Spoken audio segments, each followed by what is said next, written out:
Today we have the 2022 Tesla Model Y. This vehicle has done just over 40,000 miles. It has an automatic transmission and a fully electric motor.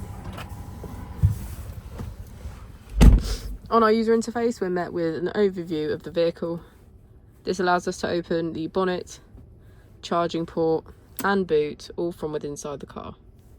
If we click on our Tesla icon in the bottom right, we can access our controls, dynamics, charging, autopilot, schedule, safety, service and software.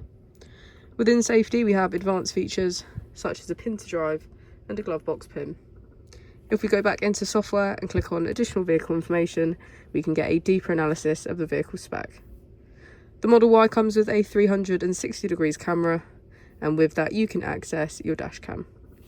If we press here, we can access our climate control with heated seats on either side, our heated steering wheel and heated windscreen.